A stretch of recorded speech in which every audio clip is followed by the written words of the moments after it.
Oke, mari kita langsung selami ini. Hari ini kita bakal ngebahas sebuah kisah yang benar-benar luar biasa tentang The Valley. Ini bukan cuma soal stadion sepak bola biasa loh.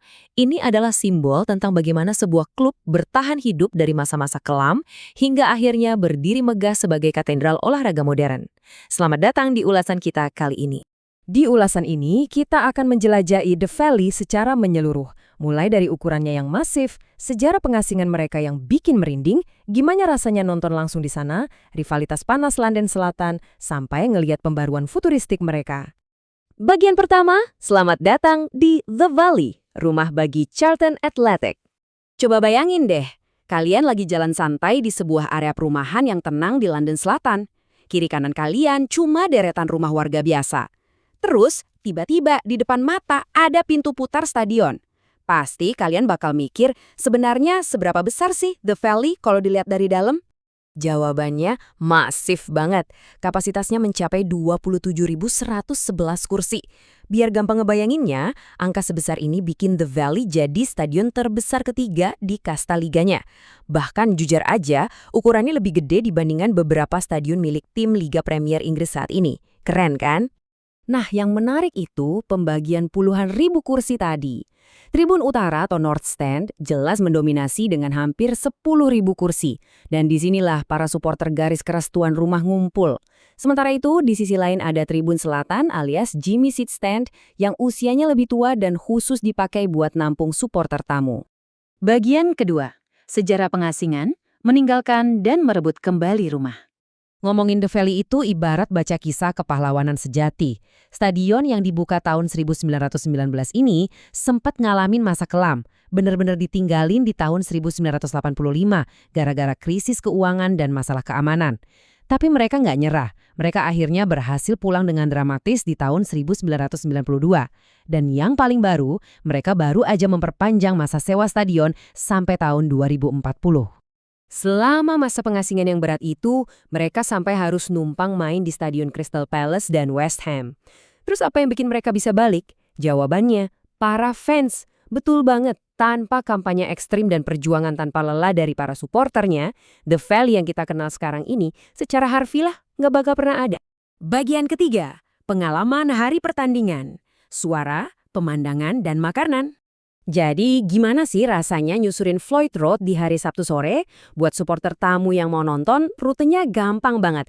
Turun di stasiun Charlton, terus nah ini wajib nih, jajan burger baji legendaris buatan komunitas lokal seharga 4,5 pound. Habis itu tinggal jalan lurus masuk lewat pintu Jimmy Seat Stand. Pas kalian melangkah masuk ke dalam, wah siap-siap aja disambut sama dinding suara yang bikin merinding. Tribun Utara dengan drum perangnya bener-bener jadi motor teriakan cen-cen ikonik kayak Valley Floyd Road, We Are the Charlton, sampai gemuruh Red Army. Atmosfernya pecah abis. Saking luar biasanya atmosfer mentah di sana, fans lawan pun sampai ngakuin itu. Coba dengerin kutipan dari Leon, salah satu supporter tamu. Dia bilang kalau fans tandang itu suka banget sama akustik di Jimmy Seat Stand.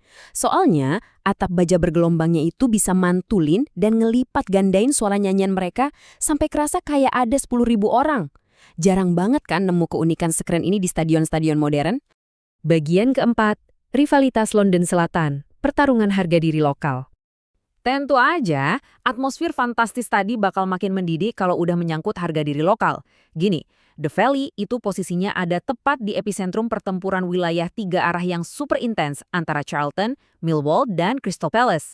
Kalau dilihat dari sejarahnya, Crystal Palace emang musuh bebuyutan tradisional mereka. Tapi karena sekarang mereka terpisah oleh kasta divisi, tensinya agak mereda. Jadi laga melawan Millwall lah yang saat ini jadi penyulut api paling panas. Karena mereka bertarung mati-matian di level divisi yang sama. Namanya juga derby ya, pasti selalu ada drama. Sayangnya buat The Addicts, di pertemuan Januari 2026 kemarin mereka harus nelan pil pahit. Mereka dibantai 4-1 pas tandang ke markas Millwall, The Den. Pasti kerasa sakit banget. Bagian kelima, pembaruan untuk masa depan. Modernisasi musim 2024 dan 2025. Tapi ingat, DNA The Valley itu adalah tentang bertahan dan terus maju. Mereka nggak mau cuma meratapi masa lalu. Coba lihat perombakan gila-gilaan yang lagi mereka lakuin. Mereka ngegabungin tradisi dan era digital dengan nambahin 3.000 kursi safe standing, ngebangun pusat gaming Cyberlabs, ngelakuin perombakan layar digital besar-besaran, sampai rencana masang panel surya raksasa. Benar-benar lompatan yang futuristik. Tentu, yang namanya ekspansi pasti ada aja tantangannya. Fanzone baru yang mereka buat sempat diprotes lewat petisi oleh 79 warga sekitar yang khawatir soal kebisingan. Sebagai jalan tengah yang bijak, pihak klub mendengarkan warga dan akhirnya mindahin fanzone itu ke area parkir Tribun Barat.